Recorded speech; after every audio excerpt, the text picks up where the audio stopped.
पहिल्यांदाच सर्वांना मानाचा जय भीम. जय भीम.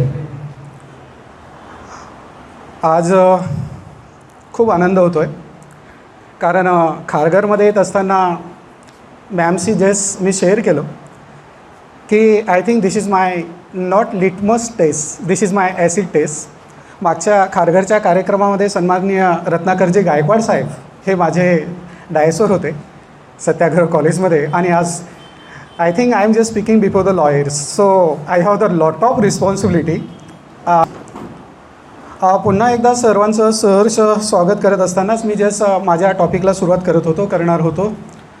आदरणीय व्यासपीठावरती तुमच्या कॉलेजच्या प्रिन्सिपल मॅम आदरणीय श्रुती जाधव मॅम, आणि समोर जे काही माझे जे सगळे ब्रदर्स अँड सिस्टर्स बसलेले आहेत, या सर्वांना मी जय भीम हा मानाचा मुजरा करत असताना हा साजरा होणारा कार्यक्रम, आणि ह्या कार्यक्रमामध्ये अगदी early in the morning sir आम्ही आल्यापासून बघतो आहे, जाणवतं आहे की ह्या प्रोग्रामच्या ऑर्गनायझर्समध्ये संदीप भालेराव असतील, गणेश शिंदे दादा असतील, दीपक गाडेकर किंवा जयश्री किंवा सारिका, आणि रांगोळीतल्या ज्या काही आमच्या सुकन्या असतील, रुची, श्वेता, आकांक्षा, दीप्ती, अक्षदा, यांची जी काही लगबग धावपळ चालू होती ना अविनाश पाटील सर, ती शब्दांच्या पलीकडे होती.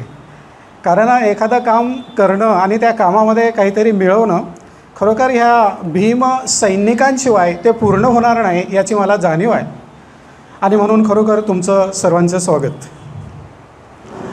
मागे एका कार्यक्रमाला परवाच्या मी असाच साधा गेलो होतो. साधा गेल्यामुळे साहजिकच जे संयोजन समितीतली माणसं होती, व्यक्ती होती, ते म्हणे काय हो सर तुम्ही एवढे कुठे साधे ना, वाटत पण नाही वक्ते आहात म्हणून आज जरासं असं काहीतरी करून आलो आहे. नाहीतर मी खूप साधा येतो. मी त्या सन्मान्य संयोजन समितीतल्या माणसांना, व्यक्तीला म्हटलं की बाबा रे माझ्या आसण्यावरनं जाऊ नको, मी साधा नाही आहे म्हटलं, 120 रुपये लिटरचं पेट्रोल वापरतो, मी काही साधा नाही आहे. आणि असतात प्रत्येक कार्यक्रमाच्या काही ना काही आठवणी असतात, आणि प्रत्येक ठिकाणी गेल्यानंतर काही ना काही. आता मागचाच माझं जे काही कार्यक्रम झाला त्या ठिकाणी भाषणाला सुरुवात करण्यापूर्वीच त्यांनी टाळ्या वाजवल्या जोरात, तुम्ही वाजवाल. ओके, तर हे भाषणांचे किस्से असतात, आणि म्हणून आज मला जो काही विषय आहे माझा त्या विषयावरती बोलत असताना खूप आनंद होतो आहे. आनंद होत असतानाच्या ज्या काही गोष्टी आहेत त्या तुमच्यासमोर मी मांडणार आहे. मांडत असताना अर्थातच तुम्ही माझ्यासोबत जे काही ग्रंथ बघितलेत त्याच्यावरनं तुम्हाला कळालं की when your just I stand for the any one statement, so I have to just the proof in my pocket. Not only in my pocket, I have the all the authentic proofs before you. माझ्याकडे तुमच्यासमोर बोलत असताना पुरावे पाहिजे आहेत, म्हणून मी निघत असतानाच काही संदर्भ ग्रंथ घेऊन आलो. आणि मला तर वाटतं मॅम 26 नोव्हेंबर हा तुमचा संस्थेशी खूप जीवाचा जिवलग असा निगडीत असलेला दिवस आहे. माझी तुम्हाला सर्व विद्यार्थ्यांना विनंती असेल की याच्यापुढे 26 नोव्हेंबर हा तुमचा जो काही संस्थेतला दिवस असेल त्यावेळेला प्रत्येक विद्यार्थ्याने जी काही आपली देशाची राज्यघटना आहे त्याने प्रत्येकाने आपली राज्यघटना आणायची आहे संस्थेमध्ये, कॉलेजमध्ये, आणि मगच तो 26 नोव्हेंबरचा ॲज ए लॉयर बनणार आहात म्हणून तुम्हाला तो साजरा करायचा आहे. माझ्या घरामध्ये गीता आहे, रामायण आहे, बायबल आहे, कुराण आहे, पण माझ्या घरामध्ये जर राज्यघटना नसेल तर मी वकील कसा बनू शकेल, प्रश्न आहे. म्हणून राज्यघटनेची प्रत म्हणजे ह्या राज्यघटनेमध्ये एकूण कलमं किती असतील याचासुद्धा आपल्याला अंदाज पाहिजे, आणि वकील होत असताना ह्या सर्व जे काही आर्टिकल्स आहेत या गोष्टींवरती तुम्हाला बोलता यायलाच पाहिजे. अर्थात देशातलं जे काही वातावरण आहे त्या वातावरणाच्या अनुषंगाने जो काही त्रास दिला जातो, त्रास होतो आहे, त्या त्रासाकडे जायचंच नाही आहे. कारण हा काही त्रास तुम्हाला, मला आणि कोणालाच नाही आहे. हा त्रास आपल्याला सर्वांना झालेला आहे. हा त्रास शोभाला झाला होता, हा त्रास ज्ञानोबाला झाला होता, हा त्रास तुकोबाला झाला होता, हा त्रास ज्योतिबांनासुद्धा झाला होता. आणि त्रास देणारी माणसं जी होती ती माणसं एका वर्गातली होती, एका धर्मातली होती, एका पंथातली होती, एका जात कुळीची होती. ह्या भाषणामध्ये माफ करा, तुमच्यासमोर भारत हे एक धर्मनिरपेक्ष राष्ट्र असलं तरीसुद्धा बाबासाहेब आंबेडकर आणि मग क्रांतीसूर्य ज्योतिबा फुले यांना जर मॅम समजून घ्यायचं असेल तर भाषणामध्ये जातीचे संदर्भ आल्याशिवाय राहणारच नाहीत. म्हणून तुम्हाला महार शब्द असेल, मुसलमान असेल, मराठा असेल किंवा काय वगैरे वगैरे वगैरे, अर्थात जी जात नाही त्याला जात म्हणतात, जी जाता जात नाही त्याला जात म्हणतात. तरीसुद्धा हे विषय किंवा बाबासाहेबांना समजून घेत असताना हे प्रचंड फार महत्त्वाचं आहे. आणि म्हणून इतिहास किती महत्त्वाचा असेल, इतिहास हा किती महत्त्वाचा असेल, शिवाजी महाराज यांच्यावरचं एक सुंदरसं नाटक संभाजी भगत यांनी लिहिलेलं आहे. तर त्या नाटकाचा संदर्भ मी तुम्हाला देतो आहे. Shivaji underground in the Bhimnagar मोहल्ला हे संभाजी भगत सरांचं नाटक आहे. त्या नाटकामधलं एक पात्र जे काही भगत सरांच्या लेखणीतनं बोलून जातं ते फार सुंदर आहे. ते जे काही डायलॉग्स आहेत ते तुम्ही व्यवस्थित जर ऐकले तर मला वाटतं तुम्हाला कळेल की बाबासाहेब आंबेडकर म्हणजे नक्की काय असतील. बाबासाहेबांना समजून घेत असताना आपल्याला ते विचार पेलावे लागणार आहेत आणि म्हणून जे काही महत्त्वाचं बाबासाहेब सांगून जातात संभाजी भगत यांच्या लेखणीच्या माध्यमातून. मित्रांनो, कोणत्याही विषयाचं पुस्तक कोणत्याही विषयाचं पुस्तक तुम्ही झोपून वाचलं तरी चालेल. मग ते केमिस्ट्री असेल किंवा मॅथ्स असेल किंवा मराठी असेल, हिंदी असेल किंवा तुमचं अल्जेब्रा असेल, काही असू दे. कोणत्याही विषयाचं पुस्तक तुम्ही झोपून वाचलं तरी चालेल. मात्र इतिहासाचं पुस्तक वाचत असताना बसूनच वाचला पाहिजे. कारण ज्या देशाचा इतिहास हा झोपून वाचला जातो त्या देशाचा ही इतिहास झोपलेलाच असतो. आणि जी माणसं इतिहास विसरतात त्या देशांचा भविष्यात भूगोल बदलल्याशिवाय राहत नाही. तुझ्या घराचा, माझ्या घराचा, माझ्या कुटुंबाचा, आपल्या या भारताचा जर भूगोल जसाचा तसा पाहिजे असेल, म्हणजे भारत एकेकाळी अफगाणिस्तानपर्यंत होता म्हणतात, तो आता काश्मीर किंवा अरुणाचल प्रदेश पण आपण आपल्यात दाखवतो, पण चीनवाला पण तिकडनं ओव्हरटेक करण्याचा प्रयत्न करतो आहे. म्हणून माझ्या देशाचा भूगोल बदलू नये जर असं वाटत असेल तर मला इतिहासा बसूनच वाचावा लागणार आहे. ही तुम्हाला माझी शपथ असणार आहे. आता इतिहास मला माहिती पाहिजे आणि इतिहास किती माहिती पाहिजे. जी गाणारी आपली सुंदर असं आकांक्षा असेल, बेटा तुझं सरनेम मला वंदन करावं असं वाटतं, कारण तुझ्या आडनावामध्येच बाबासाहेबांचा जन्म झालेला आहे. रामजी सकपाळ आडनाव फार महत्त्वाचे असतात. रामजी सकपाळ या कुटुंबामध्ये बाबासाहेबांचा जन्म झालेला आहे. म्हणजे सकपाळ त्यांचं मूळचं नाव माहिती आहे तर सकपाळ सुभेदार. अर्थात सुभेदार म्हणणं पण त्यांना चुकीचं आहे. त्यांचा आपण अवमान करत असतो. त्यांना सुभेदार न म्हणता मेजर म्हणायला शिका, कारण मेजर पदावरनं ते रिटायर झालेले आहेत. लक्षात ठेवा. आम्ही मेजर सुभेदार काय म्हणतोय, PSI म्हणणं आणि जी ना वरचे जे काही पोस्टचे तर रँक रेफरन्स करणं, प्रोफेसर म्हणणं आणि प्रिन्सिपल म्हणणं जमीन आसमानाचं अंतर आहे. म्हणून बाबासाहेबांना वंदन करत असताना किंवा त्यांच्या विचाराचं चंदन कपाळाला लावत असताना, अरे बाबासाहेब काय नाचून साजरे करण्याचा विषय नाही आहे, तर वाचून साजरे करण्याचा विषय आहे. बाबासाहेबांना वाचलंच पाहिजे. वाचाल तर वाचाल, पण कोण वाचाल? आळस हा माणसाचा शत्रू आहे, पण कोणत्या माणसाचा शत्रू आहे ते कोणाला सांगितलंच नाही अजून. जेव्हा केव्हा हे सांगितलं जाईल ना, आळस हा XYZचा शत्रू आहे, त्यावेळेला आपण त्या आळसाची दोस्ती करणारच नाहीत. म्हणून बाबासाहेब समजून घेत असताना वाचायला शिकलं पाहिजे. आणि वाचन करत असताना काय होणार आहे पाटील सर, होईल तर काय होईल. काय झालं आमच्या गोविंद पानसरे सरांचं, काय झालं नरेंद्र दाभोळकरांचं, काय झालं कलबुर्गी गौरी लंकेश यांचं. काय लिहिलं होतं हो गोविंद पानसरे सरांनी या पुस्तकात. फक्त 30 रुपयाचं याचं प्राईज आहे. या 30 रुपये किंमत असलेल्या पुस्तकामध्ये शिवाजी कोण होता हेच ते पुस्तक आहे. या पुस्तकामुळे गोविंद पानसरे सरांना त्या ठिकाणी हौतात्म्य पत्करावं लागलं. काय याच्यामध्ये काय हे दुसरं पुस्तक दगलबाज शिवाजी हे लिहिलं आहे प्रबोधनकार ठाकरे यांनी. बाळासाहेब ठाकरेंचे वडील प्रबोधनकारांचं पुस्तक आहे. हे पुस्तक म्हणजे प्रबोधनकारांनी भोर येथे दिलेलं भाषण आहे. ह्या पुस्तकामुळे, ह्या भाषणामुळे प्रबोधनकार ठाकरे कुटुंबाला पुण्यावरनं पनवेलमध्ये यावं लागलं. त्यांची जिवंतपणी पुण्यामध्ये प्रबोधनकारांची जिवंतपणे गाढवावरनं प्रेत यात्रा काढणारी जी काही जमात होती, जी काही माणसं होती, ती माणसं नाही तर एक हैवानच होती, असं माझं प्रामाणिक मत आहे. इतिहास समजून घ्यायचा असेल, इतिहास वाचायचा असेल तर मला वाटतं तुम्हाला ह्या महामानवांकडे बघावंच लागेल. नियतीची 2 मुलं, स्वप्न आणि सत्य. आता स्वप्न आणि सत्य ह्या दोघांमध्ये भांडण लागलं जातात. स्वप्न आणि सत्य या दोघांमध्ये भांडण लागलं की कोण मोठा आहे. अर्थात ते आपल्या आई नियतीकडे गेले आणि आई नियतीला म्हटलं की आई गं आमच्यात मोठं कोण. आईने सांगितलं, आई ती आई असते, आईने सांगितलं की बाळांनो तुम्ही जरा फिरून या. ज्याचा चालताना आकाशाला हात लागेल आणि जमिनीवरती पाय स्पर्श करत असतील तो मोठा. दोघं गेले, जरा एक राऊंड मारून आले आणि आईला स्वप्न म्हटलं की आई गं, मी जमिनीवर चालत असताना मला आकाशाला हात लावला तर जमिनीवरचे पाय वरतीच जायचे, म्हणजे माझा पाय आकाशाचा माझा हात आकाशाला आणि पाय जमिनीला कधी लागलाच नाही. सत्य म्हटलं हो गाई, माझं मात्र त्याच्या विरुद्ध झालं की माझे पाय जमिनीवरच होते, पण जेव्हा केव्हा मी आकाशाला टच किंवा स्पर्श करण्याचा प्रयत्न केला की माझे पाय उचलले जायचे. मग आईने सांगितलं की स्वप्न, तू एक काम कर, तू आता सत्याच्या खांद्यावर बस आणि आता फिरून या. आणि जेव्हा केव्हा स्वप्न हे सत्याच्या खांद्यावर बसलं त्यावेळेला फिरून आल्यावर ते काय माहिती आहे तुम्हाला की स्वप्नाचे हात आकाशाला स्पर्शून गेलेले होते आणि सत्याचे पाय जमिनीवरच होते. जेव्हा स्वप्न आणि सत्य एकत्र आलं त्यावेळेला ह्या दोघं महामानवांचा जन्म झाला. आता बाबासाहेब आंबेडकरांचा विषय समजून घेत असताना, बाबासाहेब आंबेडकर किंवा क्रांतीसूर्य ज्योतिबाजी फुले समजून घेत असताना आपल्याला खूप पद्धतीने त्यांना मांडता येईल, सांगता येईल. अर्थात बाबासाहेबांच्या बुक्सबद्दल, लिटरेचरबद्दल सांगत असताना खूप या ठिकाणी अँकर्स जे होते त्यांनी खूप गोड असे विचार मांडले. आणि विचार मांडत असताना की बाबासाहेबांचं जे लहानपण आहे, बाबासाहेबांचं जे लहानपण आहे त्यातलं जे काही महानपण असेल ते तुम्हाला जर बघायचं असेल तर कुठे जावं लागेल?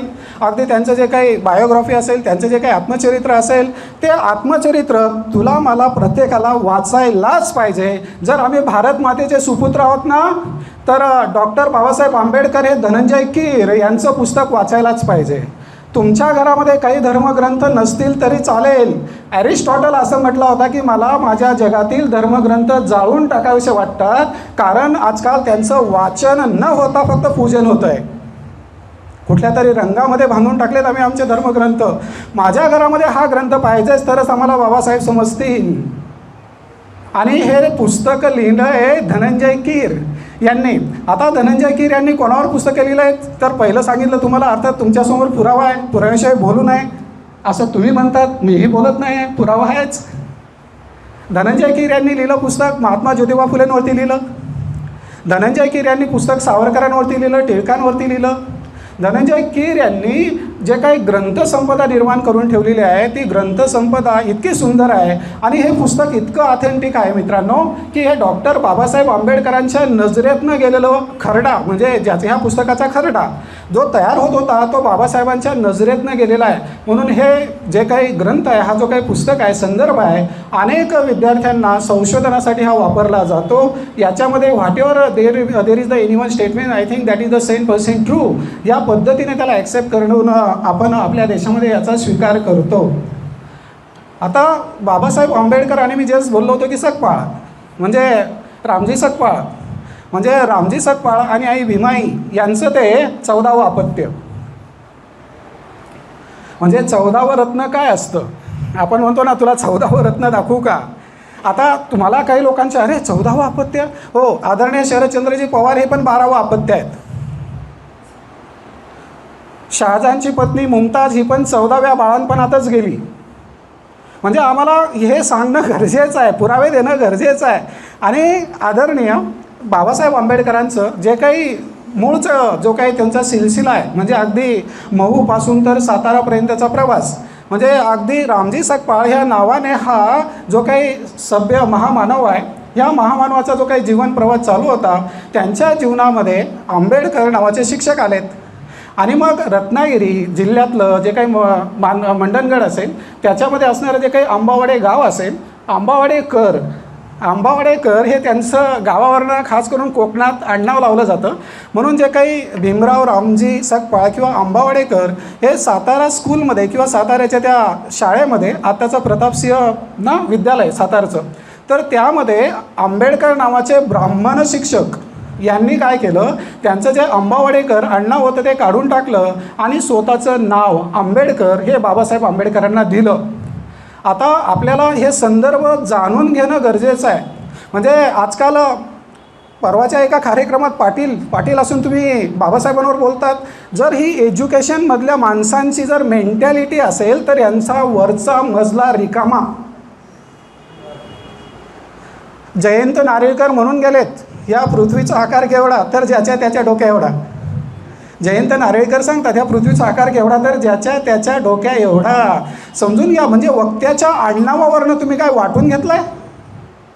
अरे बाबासाहेब आंबेडकर हे समजून घेणं, मला वाटतं हे आपल्या तुझं माझं प्रत्येकाचं ते सुदैव आहे. नशीब आपल्या देशामध्ये सन्माननीय बाबासाहेब आंबेडकर आलेत आणि आपल्याला त्यांच्यावरती आज बोलण्याचा, त्यांना ऐकण्याचा शोक प्राप्त होतो आहे. मित्रांनो, लक्षात त्या बाबासाहेबांची जी काही मानसिकता होती लहानपणापासूनच, जेव्हा केव्हा त्यांना त्यांचं आडनाव मिळालं, त्या आडनावाच्या नंतर ज्यांचा जो काही प्रवास सुरू झाला, तो प्रवास म्हणजे त्यांच्या शिक्षणासाठी वडील रामजी सुभेदार यांनी किंवा मेजर रामजी सुभेदार हे साताऱ्यावरनं इकडे एल्फिस्टनला आलेत.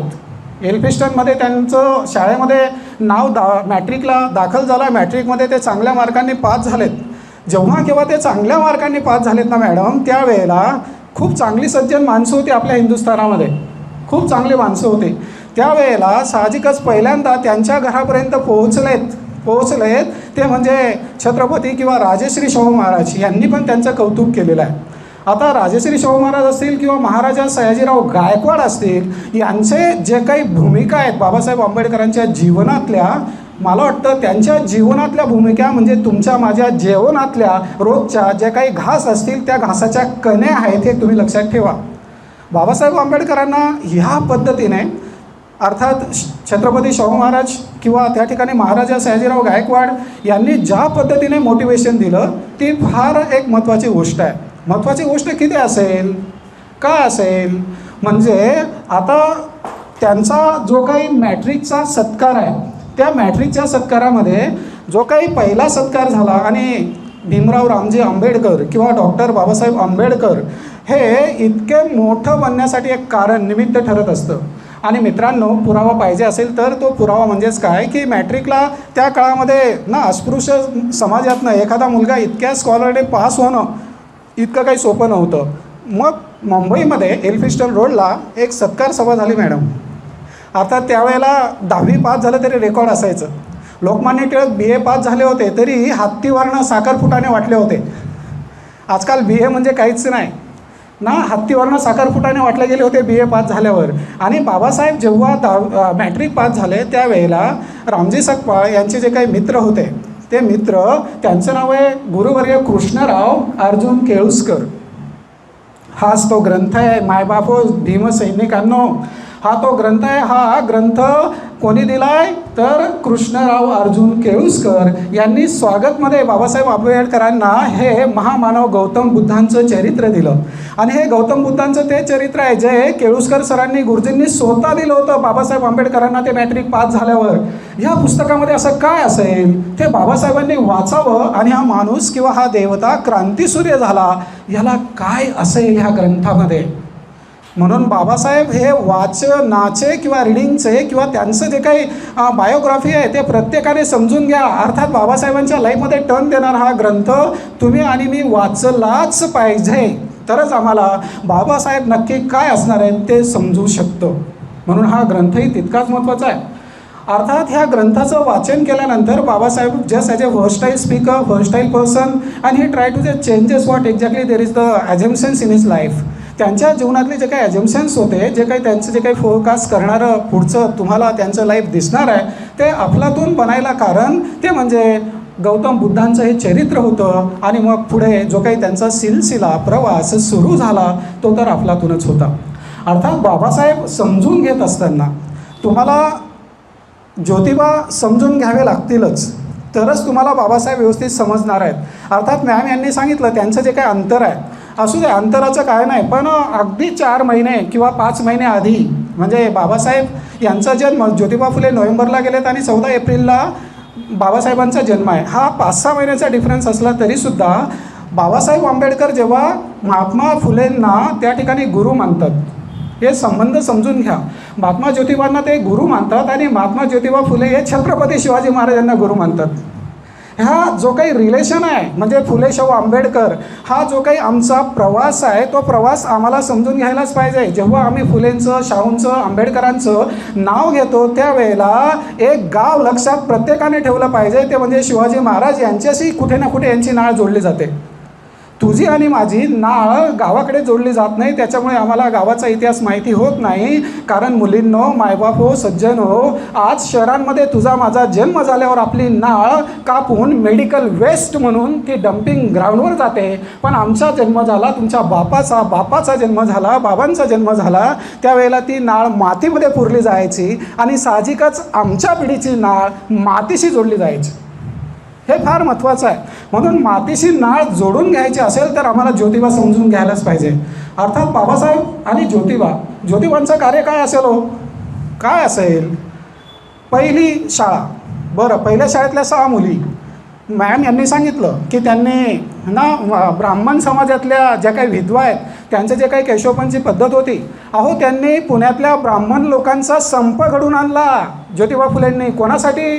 ब्राह्मण समाजामध्ये असणारी जी काही वाईट प्रथा आहे ती बंद पाडावी. महिला विधवा झाली की तिचं त्या ठिकाणी ना केस कापले जायचे किंवा चंपी केली जायची, तर त्यांच्यासाठी संप घडून आणणारे आपले ज्योतिबा फुले होते. सावित्रींचं तुम्हाला माहितीच आहे. सावित्रीच्या लेकींनो, नवरात्रामध्ये तुम्ही अनवाणी फिरतात ना, अनवाणी व्रत म्हणून, त्यावेळेला त्या सावित्रीला काय वाटत असेल? यासाठी शाळा सुरू केली होती.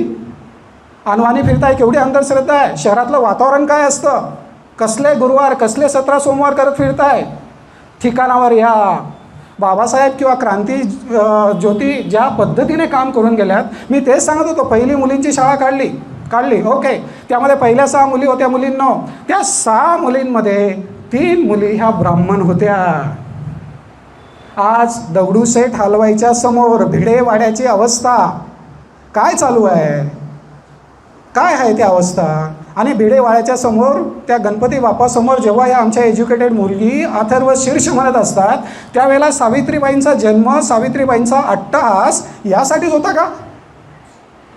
तुझा माझा धर्म आपल्या थ्रेशोल्डच्या आत, घराच्या बाहेर आपण आपला धर्म कधीही कॅरी करायचा नाही. आपल्या उंबरठ्याच्या आतच आपला धर्म साजरा करा. बाहेर पडल्यावर एकच, बाहेर पडल्यावर आपण कोण आहोत? फक्त भारत मातेचे सुपुत्र आहोत. भारत माता की जय, याच्या पलीकडे काहीच नाही. कायम एक लक्षात ठेवायचं आहे की या जीवनामध्ये आपण जन्मास आलो आहे ना, की ह्या देवाकडनं त्या देवाकडे जात असताना मध्ये देश आडवा येतो, हे कधीही विसरू नका. ह्या देहाकडून त्या देवाकडे जात असताना मध्ये देश आडवा येतो. देशाशिवाय काहीच नाही. देश आहे तर मी आहे. मी आहे म्हणजे देश नाही आहे. माझा हिंदुस्थान आहे, माझा भारत आहे. हा जो भारत आहे ते भारत फार महत्त्वाचा आहे. आणि तो संदर्भ देत असताना तुम्हाला त्या मुली सांगितल्या, त्यातल्या काय बोललो, 3 मुली ब्राह्मण होत्या. अर्थात हे कोणासाठी काम करतायत? ज्योतिबा फुले ब्राह्मण समाजासाठी करतायत ना. त्यांच्याच महिलांवरचे अत्याचार कमी व्हावेत म्हणून संप घडून आणला, त्यांच्याच मुलींसाठी शाळा काढली. त्याच्या पुढे जाऊन काय सांगतोय, काशीबाई ही जी काही मुलगी असेल ती सदाशिव पेठेतल्या पेशव्यांकडनंच त्या ठिकाणी अत्याचारित झाली. तिला पुढे बाळ झालं. ती ब्राह्मण समाजातली काशीबाई. तिचं बाळ कोणी दत्तक घ्यावं, तिची डिलिव्हरी सुरसुरत्या गृहामध्ये कोणी करावी? सावित्रीबाईंनी केली. आणि त्यांच्या पोटी, काशीबाईच्या पोटी जन्मास आलेला बाळ यशवंत त्यांनी दत्तक घेतला. अवघड आहे की नाही? म्हणजे आम्ही हे जातीपातीचे जे काही झगडे लावतो ते झगडे केवढे वाईट आहेत. यशवंत या नावाशी पण फार महत्त्वाचं रिलेशन आहे. यशवंत, बाबासाहेब आंबेडकरांच्या पहिल्या मुलाचं नाव यशवंत होतं. 4था मुलगा राजरत्न होता. बाबासाहेब आंबेडकरांचा पहिला चिरंजीव यशवंत होता. ज्योतिबा फुलेंनी जो मुलगा दत्तक घेतला त्याचंही नाव यशवंत होतं. आणि आनंदाची गोष्ट म्हणजे काय, राजश्री शाहू महाराज यांचं पण जे मूळचं नाव आहे ते यशवंतराव घाडगेच आहे. फार म्हणजे काळाच्या ओघामध्ये जर आम्ही इतिहासाची पानं चाळली तर काय काय मिळू शकतं. अहो, ज्योतिबा फुले म्हणजेच काय काय माहिती आहेत का कोणाला? महात्मा फुले म्हणजे किंवा सावित्री म्हटलं की मुलींनो किंवा मातांनो भगिनींनो तुम्हाला मला एवढंच माहिती आहे की त्यांनी शाळा सुरू केली. त्यांच्या अंगावरती चिखल गोळे किंवा दगडं किंवा सैन, त्याच्या पलीकडे आम्हाला फुले समजून घ्यायचे असतील तर पुणे कमर्शियल कॉन्ट्रॅक्टिंग कंपनी, तुम्ही लॉचे विद्यार्थी आहात म्हणून खरंच बोलायला पाहिजे तुमच्यासोबत. मी बाबासाहेबांच्या घटनेवर हात ठेवून सांगतो, जे बोलतोय ते खरंच आहे. मी गीतेवर, बायबलवर, कुराणवर हात ठेवून बोलत नाही. घटनेवरती हात ठेवून सांगतो, जे आता मी बोलतोय ते 100% ट्रू आहे, सत्य आहे. कारण माझा विषय अपरिचित आहे. अपरिचित शिवराय असेल, अपरिचित बाबासाहेब असतील, अपरिचित फुले असतील, त्याला पुराव्यानिशी मांडणं हा माझा धर्म आहे, तो माझं कर्म आहे, तेच माझ्या आईने शिकवलं आहे. आणि म्हणून आता जे सांगतोय जुन्या लोकांना माहिती आहे, नवीन पिढीला माहिती नसेल तर पुणे कमर्शियल कॉन्ट्रॅक्टिंग कंपनीचे डायरेक्टर त्या काळामध्ये महात्मा ज्योतिराव फुले होते.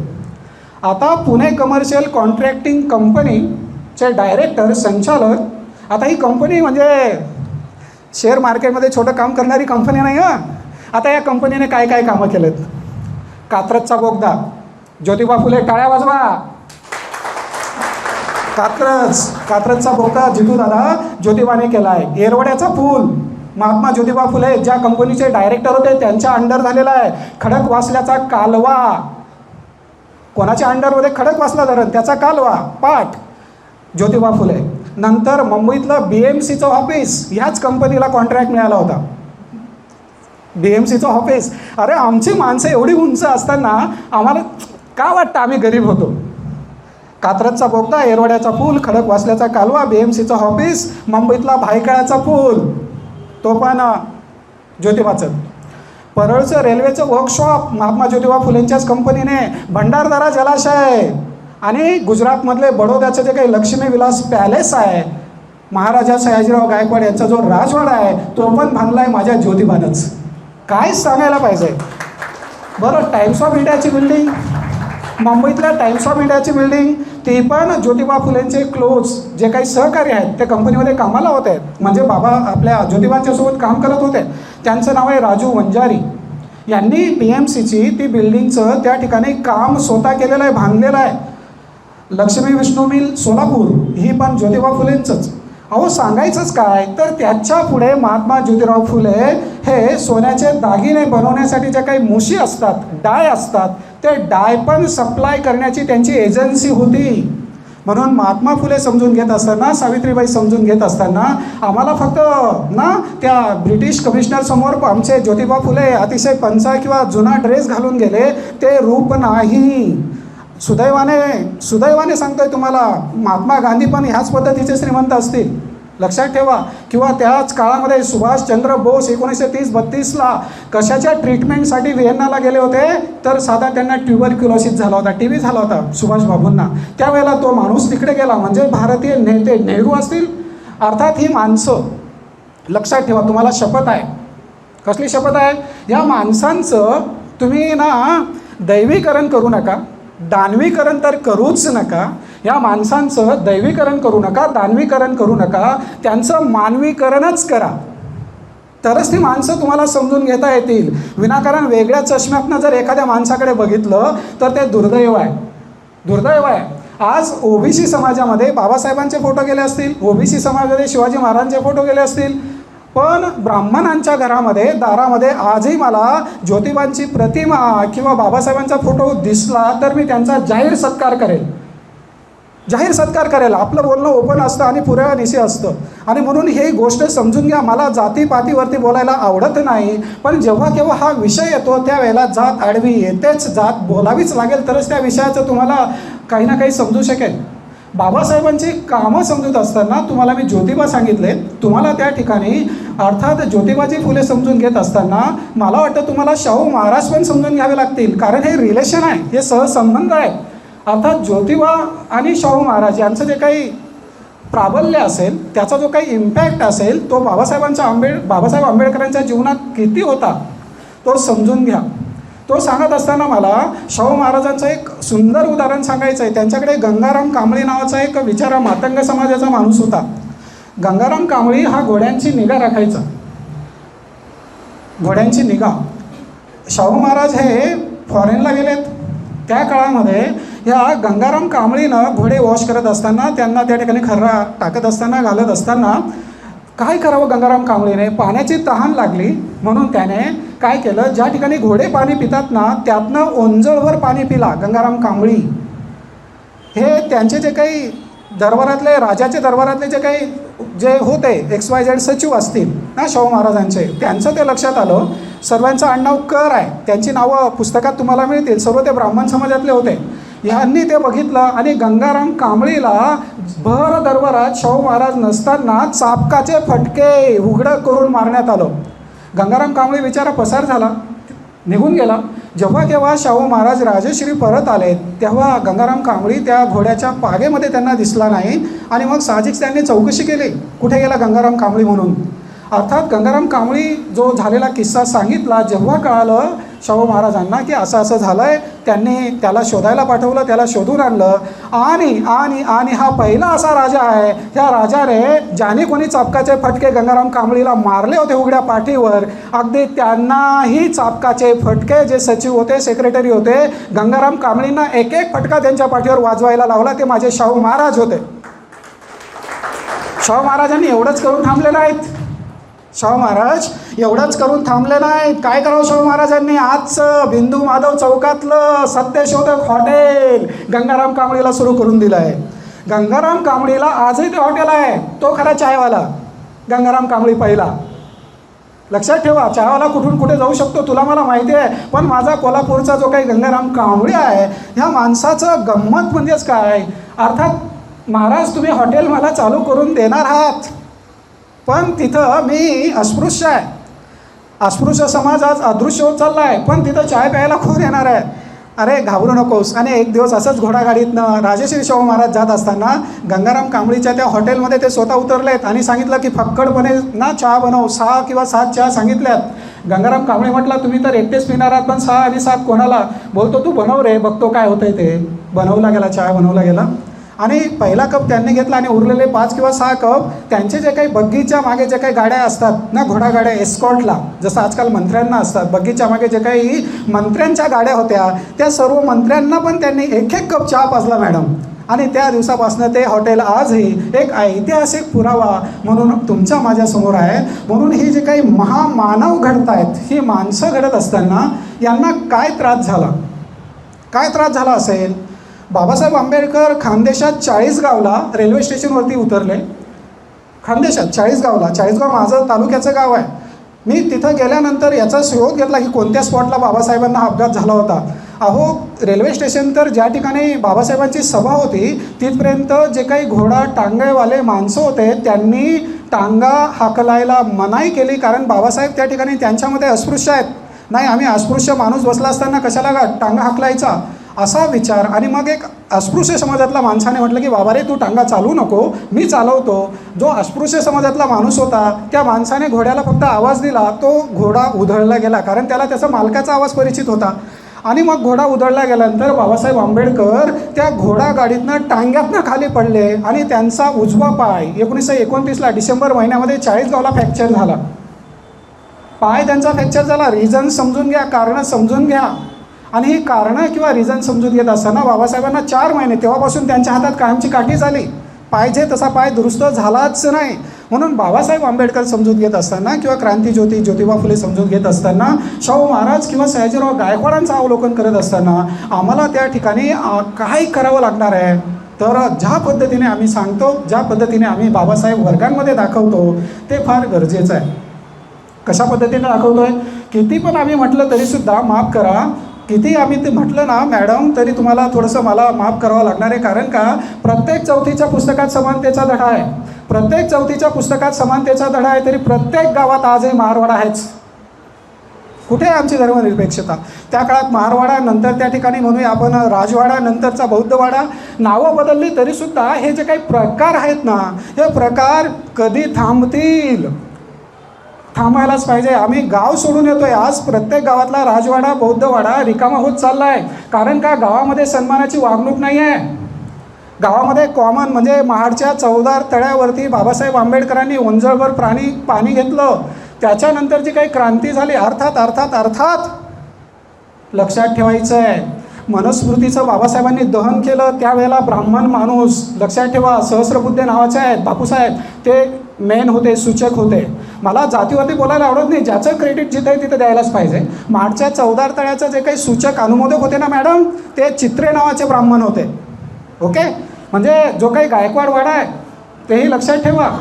त्यातले जे काही पुढे श्रीधरपंत टिळक आहेत ते पण लक्षात ठेवा.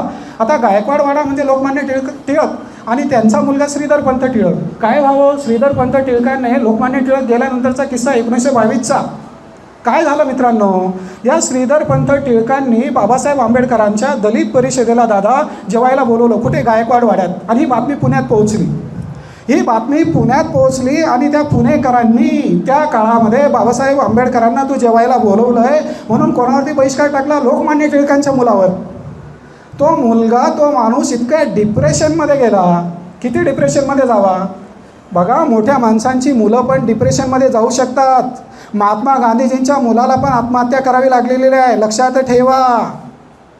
ह्या श्रीधरपंत टिळकांनी आजचं शिवाजीनगर रेल्वे स्टेशन, त्या काळात भांबुर्डा म्हणायचे त्याला, या शिवाजीनगर रेल्वे स्टेशनच्या बाजूला सामाजिक प्रेशर आहे किती बघा, तर पुणा मेल नावाचा त्यावेळेचा, त्या पुणा एक्सप्रेस किंवा मेलच्या खाली आत्महत्या केली. कोणी? श्रीधरपंत टिळकांनी.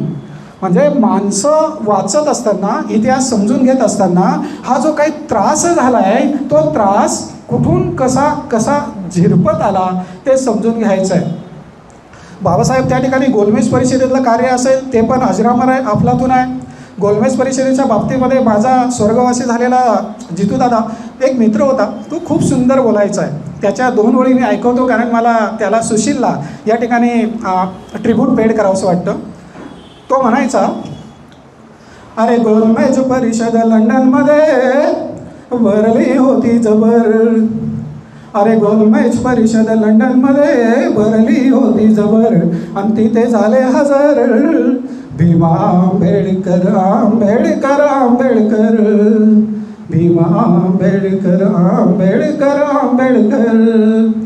तर यातनं सांगायचं तेच, काय सांगायचं आहे की हा सर्व जो काही धांडोळा घेत असताना मला जो माझा विषय आहे की त्यांच्या स्वप्नातला भारत, त्यांच्या स्वप्नातला भारत काय असेल? आता त्यांच्या स्वप्नातला भारत, मुलींनो तुम्ही बसलायत किंवा सन्माननीय वकील आहेत, तुम्हाला बाबासाहेबांच्या स्वप्नातला भारत असा पाहिजे का? एकच उदाहरण सांगतो म्हणजे तुम्हाला कळेल.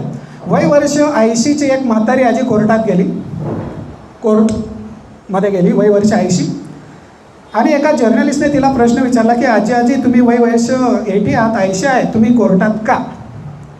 आजी म्हणाली, बाळा रे तुला मी कसं सांगू, काय सांगू, कसं सांगणार? नाही बोलतो, सांग मी हाडाचा पत्रकार आहे, मी सांगा, मी ते लिहिणार आहे, ते दाखवणार आहे किंवा छापणार आहे. तू जर खरंच दाखवणार असेल, छापणार असेल तर मग लक्षात ठेव, वर्ष 80ची आजी त्या पत्रकाला सांगते, काय सांगते पत्रकाराला? When I was 16 to that time I was raped and today I have the verdict date. वर्ष 16वरती माझ्यावरती अत्याचार झाला होता आणि त्याचा आज निकाल आहे. अशी जर शासन व्यवस्था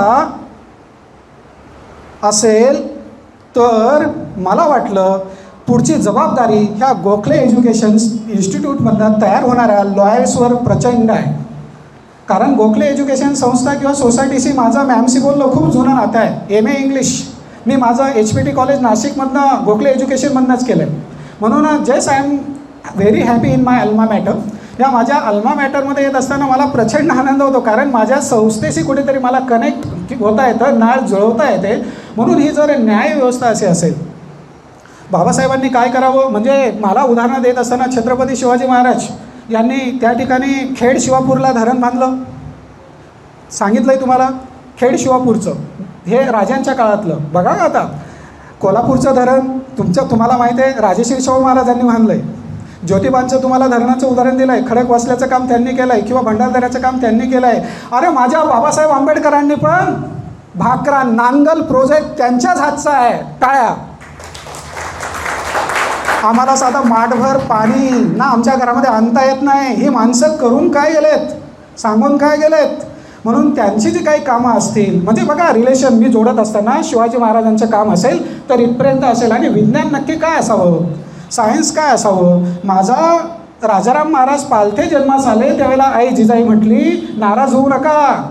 राजाराम महाराज पालथे जन्मास आले त्यावेळेला जे काही सुतकी वातावरण होतं त्यावेळेला विज्ञाननिष्ठ राजश्री मातोश्री म्हटल्या जिजाई अरे हा पालथा जन्मास आला, हा दिल्लीला पालथा घालेल, पेढे वाटा. म्हणजे विज्ञान काय म्हणतंय बघा. काळाच्या ओघामध्ये राजमाता जिजाई सती गेल्या नाहीत, म्हणजे सतीची चाल बंद करणारे राजा राममोहन राय असतील, पण माझ्या राजानं ते दाखवलं आधी सती जाणं चूक आहे, आम्ही त्याला फॉलो केलं नाही, आमचं दुर्दैव, आमचं दुर्दैव आहे. म्हणून ह्या गोष्टी तुम्हाला समजून घ्यायच्या आहेत. तेच तुम्हाला ज्योतिबांनी किंवा सावित्रीबाईंनी तेच काम केलं, महाराजांचंच काम पुढे पावलावर पाऊल ठेवलं. रायगडची समाधी महाराजांची शोधून काढणारे आमचे सत्यशोधक समाजाचे जे काही खंदे समर्थक आहेत किंवा स्थापना करणारे वीर आहेत ते ज्योतिबा फुलेंनी केलं आहे, सत्यशोधक समाज. त्याच्यानंतर पुढे जात असताना पुण्यामधली पहिली शिवजयंती ऑफिशियल ऑन रेकॉर्ड सांगतो आहे, शिवजयंती पहिल्यांदा साजरी पुण्यात केली ती कोणी? ज्योतिबा फुलेंनीच केली. किंवा शिवाजी महाराजांचा पोवाडा, आजकाल नको त्या लेखकाला तुम्ही शाहीर म्हणतात. कसले शाहीर? खरे पहिला पोवाडा म्हणजे त्या एका शाहिराने किंवा कोणीतरी म्हटलं आहे गो ब्राह्मण हिंदू किंवा प्रतिपालक, अजिबात नाही आहे, अजिबात नाही आहे. ते कुळवाडी भूषण हा शब्द दिला आहे, कोणी दिला आहे? महात्मा ज्योतिबा फुलेंनी दिला आहे.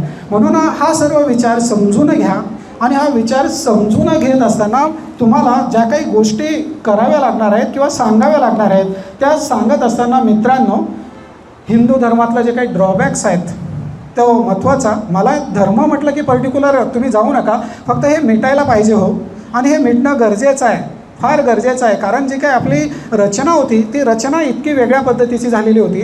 म्हणजे हिंदू धर्म एखाद्या 4 मजली इमारतीसारखा आहे, 4 मजली इमारती, पण तिला शिडी नाही आहे, तिला जिना नाही आहे, तिला लिफ्टच नाही आहे. वरच्या मजल्यावर जो जन्मास आला त्याची लायकी असो नसो तो तिथंच मरणार, तिथंच जन्म घेणार. खालच्या मजल्यावर जो आहे त्याची लायकी असून वरती चढणार नाही. म्हणजे वरच्या मजल्यावरती ब्राह्मण जन्मास आला तो वरचाच, त्याला शिडी नाही आहे म्हणजे त्याने सेकंड थर्ड फ्लोअरला यायचंच नाही मरेपर्यंत. 3ऱ्या मजल्यावर वैश्य आला तर त्याने तिथंच मरायचं आहे, तिथंच गाडायचं आहे स्वतःला. 3ऱ्यावरती समजा किंवा 2ऱ्यावरती क्षत्रिय जन्मास आला त्याने तिथंच राहायचं आहे. लायकी असूनसुद्धा जो खालच्या मजल्यावर जन्मास आला आहे, जो आमचा शूद्र असेल त्याची पात्रता आहे, पण त्याला सेकंड थर्ड फोर्थ फ्लोअरला जायला शिडी नाही आहे. म्हणून ही जे काही इमारत आहे जिला शिडी नाही आहे, जिना नाही आहे, लिफ्ट नाही आहे, असा जो काही धर्म होता, म्हणून बाबासाहेब आंबेडकरांना येवल्याला ती घोषणा करावी लागली की मी हिंदू म्हणून जन्मास आलो तरी हिंदू म्हणून मरणार नाही. इथं हिंदुत्व प्रबोधनकारांचं मला अपेक्षित आहे, लक्षात ठेवा.